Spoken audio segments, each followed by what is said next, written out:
for DPS. She asked how many. She said, "How many do you need us to sign up?" And I jokingly said 100. That's good. I mean, I like that number. 5. Molson Coors did 4. Hold on. Oh, I've got too many cords. What happened to wireless age we were supposed to be in? Hello. 5, 6, 7, 8. 3. 3 seems I like 100. Yeah. Hey, I have a question, Harry.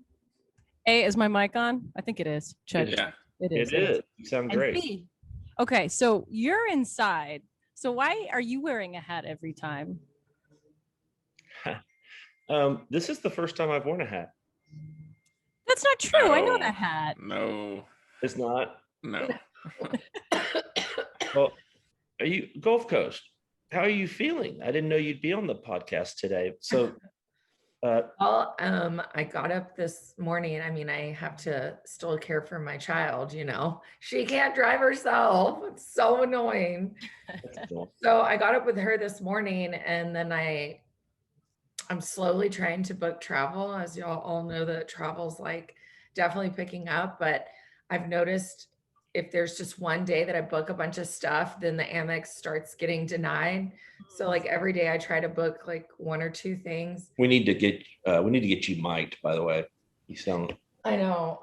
We're almost there. We got Jen mic'd. I love how Millie always she just like props it up every time Harry says it. She's like, no, I got it right here. Well, see, like my thoughts are with the mic, right? It's just getting my mic synced with me. And to be fair, if y'all saw my desk right now, you would be, there's just bills and Schuhmacher Publishing, and there's things everywhere. So I will get that. I'm making a vow, when you and Jordan are back from Vegas, I will have it up and running. Y'all get back on Wednesday. So give me the weekend to sort it out. So before I forget, I've heard through the grapevine that the New Jersey equalization bill has been pulled and dropped. And so there will be no vote on it. That's just what I've heard. So we might want to verify that. Okay. Well, But yeah, that's interesting. Wherefore is your source, Harry? well, as you know, Jen, we never reveal sources. Right, but like, are they bigger than a bread box, or did they come? Yes. It is a good source. Well, now we need to get on it now, because I'm sure Benj feverishly listens to our pod, so he's going to be on that tomorrow then. He might be that one person that listens all the way to the end. That and AB and MC's compliance people are, they're like, okay, what did they say about us? But we should give a shout out to Niall Little of Lexington Brewing. He claims to be the one listener for for all the podcasts. So he asked for a special shout out the other day. And I said, yeah, for sure. All right, cool. He's the VP of sales at Lexington Brewing. Lexington. Good dude. Awesome. Okay. Is he Irish? He is Irish. Yeah.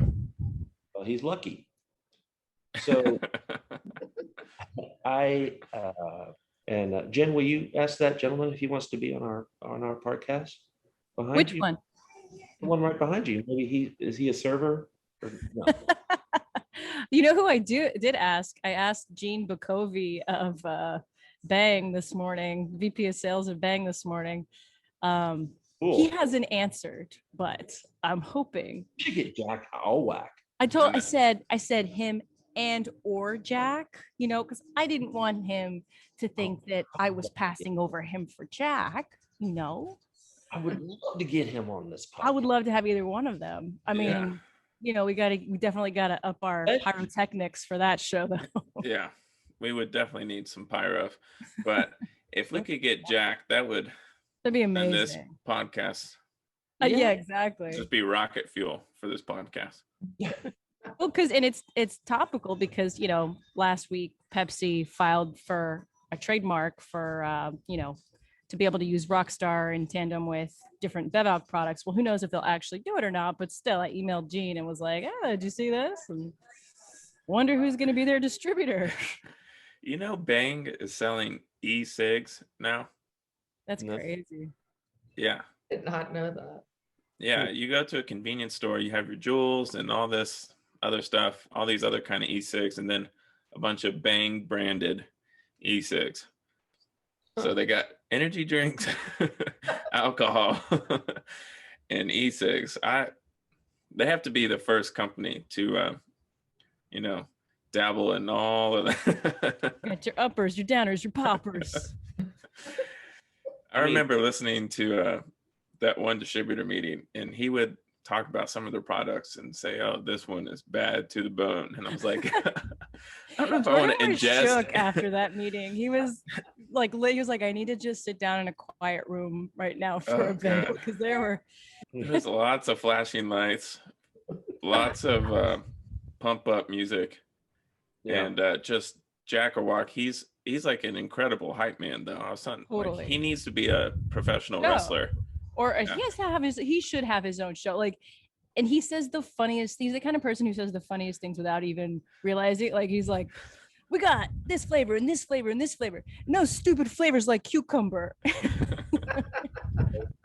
I wasn't aware that cucumber was no stupid flavors like things everybody eat. And he was calling Rodney Sachs, the CEO of Monster, Rodney Slacker Sachs. All I was like, slacks. It's like such a wrestling like persona he was taking on. He owns an energy drink. That's what you would expect. I like following his Instagram. I follow his Instagram on our company account, and it's entertaining. Totally. Oh yeah. Like, he's like, "Do you work out? If you don't, you're dumb." Exactly. It works though. I mean, totally. That's their whole platform is pretty much his Instagram, and there's a lot on TikTok too. Yeah, they have a lot of influencers that just bang everywhere in the videos somehow. You know what I would like to talk to Jack about that Jen doesn't like to talk about, and that's Hot Girl Summer. Oh dear God. My God, again. I know. I'm sure he'd be very happy to talk about Hot Girl Summer. A guy that would really get into a good conversation with me about Hot Girl Summer, which is the summer of 21. He'd be like, my life is Hot Girl Summer. That's Bang. That's the Bang, baby. That's right. Bang energy, nothing but love. And work your magic and get that motherfucker on the podcast. Okay. All right. I'm going to do it. I'm going to make it my life's goal. I might have to go fly somewhere to play golf first, but yes. No, if you can get him on the podcast, I will fly you completely free and room and board to Washington, D.C. for the Beer Institute meeting. Okay, scratch that. Gonna do something else with my time. Just kidding. BI. I'm gonna be there. So let's talk a little bit of BTS. So you talked to Dave Burwick yesterday, Jen, and how did you find him? It was actually an email interview, but he was very forthcoming. He's a sharp dude. He is a sharp guy. Yeah. He Bill was pointing out this morning, he's like, that guy has had one of the best runs in CPG. His tenure on Boston as CEO has been fantastic. Right. Where did he come from? Pepsi. I think he was already, Pete's Coffee and Tea, I think. And he was already on the board of Boston, I think. Right? Am I forgetting anything, Jay? He was at Pepsi before Pepsi. Pete's. Right. I think he went Pepsi, Pete's, and then Boston Beer. Yeah. And he walked into a situation too, because I remember at the time kind of feeling sorry for him, because how new people come in and the company's super successful, and like I was thinking, boy, he's that's a tough job to keep that going or to top it, and he did. Oh, he's done well, yeah, and he was on the board, but also he's a sharpshooter. He he suffers no fools too. I'll never forget, Harry, the time that Jordan and I were covering the Craft Beverage Expo and you covered the Boston Call a couple of years ago. And I think you like, I don't know, you took like a transcript and just put that as Dave. And it, when you don't edit, sometimes it's a little funny. And he was like, "Hey buddy, feel free not to make me sound like an asshole next time." Yeah, I do remember that. That was the first interaction I had with him. I was like, boy, we're starting off on the right foot, aren't we? But I mean, remember Boston took like 2 years to fill that CEO position. They took a long time, and Jim obviously knows exactly what he's doing. So it's no surprise that they've done well. But yeah, no, I mean, he was just talking about how they have been closing the gap with White Claw even more. They've never had more share in the convenience channel than they do now. Again, we talked about yesterday, the distribution on premise, and Dua Lipa, that campaign that's a month old now, has he says it's really moved the needle for them in terms of closing that share gap. Like they can draw a direct line from when that started to, doing better. So, but was before this, and now I can't stop searching and listening, and what a talent. Well, there's no way you have never heard her in my car or at my house. Yeah, she's a hit machine. I mean, totally. Yeah. I mean, she's no Cardi B, but yes, in the best way possible. Yeah. Hey, don't talk about my girl like that. What? Get a bucket, get a mop. None of us have talked about the fact that SZA signed with Grey Goose, which is a huge deal. I know it's not at Seltzer, but it's still a huge deal. I mean, yeah, totally. Harry, do you know who that is? Yes. By the way, Gulf Coast, we have a job for you, right? What, Jen? Oh, yes. Millie, I need your help. Yeah, we've got a list of 1,400 progressive adult beverages in the market, and you need to tell me which of those are celebrity brands, because I don't know, bro. Like, okay. Yeah, so like Pauly G or is it Pauly D? Who's the Jersey Shore guy? Pauly D. Pauly D. Sorry, no, DJ Pauly D. It's different, but apparently he's got some brand called Remix. Like I don't know any of these things. So DJ Caleb. What? DJ Caleb. Another one. Pauly G. Jordan, are you there? Am I what? Are you there? I'm here. Now be honest. You're not under oath, but you are on camera. Okay. Are you excited, or are you kind of dreading going to Vegas with me next week? Oh, I'm pumped. This is my first work trip since going back to Vegas in March of 2020 for a Constellations meeting. That's the last time we traveled together. Yeah. So that's the last time I've traveled for work. So I am super pumped. Okay, cool. And I've never been to the bar and nightclub show before.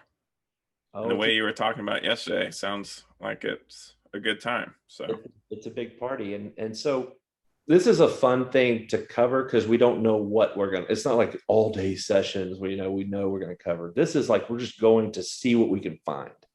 Right.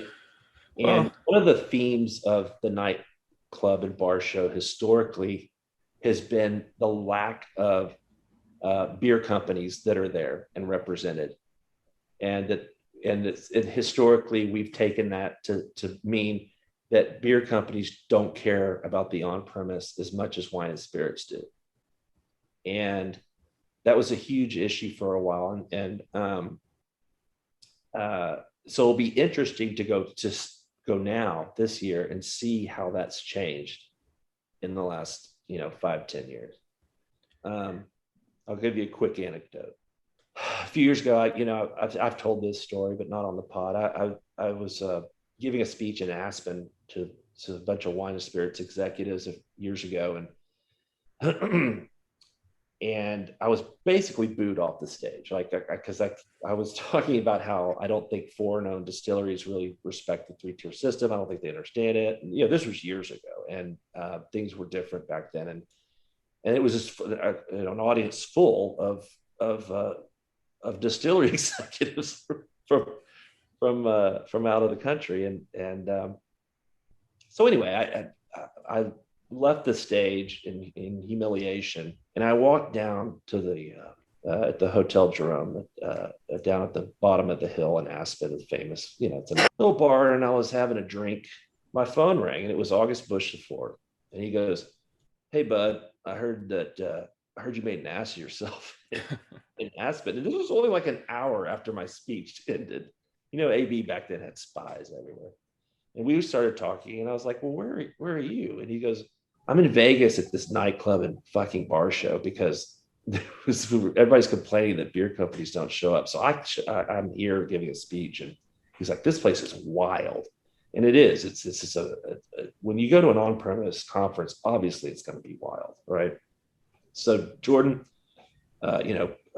bring some aspirin, bring some diapers. I got it all. Yeah, I think that'll be fun to cover. I think just being in Vegas, Jen and I were talking about this the other day. I think just the mood and the setting in Vegas is worth a graph or two, Yeah, exactly. Just letting people know, okay, here's the most happening spot in the US. This is what it looks like. And I think people want to know ahead of NBWA too, kind of what things are looking like there. So yeah, just the Vegas angle. We'll have some stuff. And then also, like you said, I mean, we'll walk the expo floor. We'll make some videos, create some content, write up some stuff. I can do a little Biscuit the comic dog insult. We can insult some people. I know that you will. Harry, you need a GoPro. You seriously need to invest in a GoPro. Oh that my would be the God. best. I have a Harry with his 2 pairs of glasses and a GoPro on his head. It's always got to be about food with me. But Owl's Brew, that one that used to be Owl's Brew Radler, that they're turning into Owl's Brew Boozy Tea. And they've done really well with that. And they used to be partnered with AB, but now they are no longer. And they obviously don't want to speak too much about why that is, but that is really interesting though. That almost never happens, I feel like. I mean, they did totally revamp the brand, and it is a fairly different brand now, but still, I mean, that was still something that had to happen, right? Like, okay, we're not going to go forward with AB or vice versa, right? So, but anyway, yeah, I think it's going to do pretty well, and that's what we're going to run for CBD today, if I can finish it in time. Well, Jen, in that light, let's talk for another 15, 20 minutes. I'm just kidding. Anyway, all right, guys. Well, thanks for being on here. Have a good weekend, and thank you for drinking beer. See ya. Peace and love. Peace and love.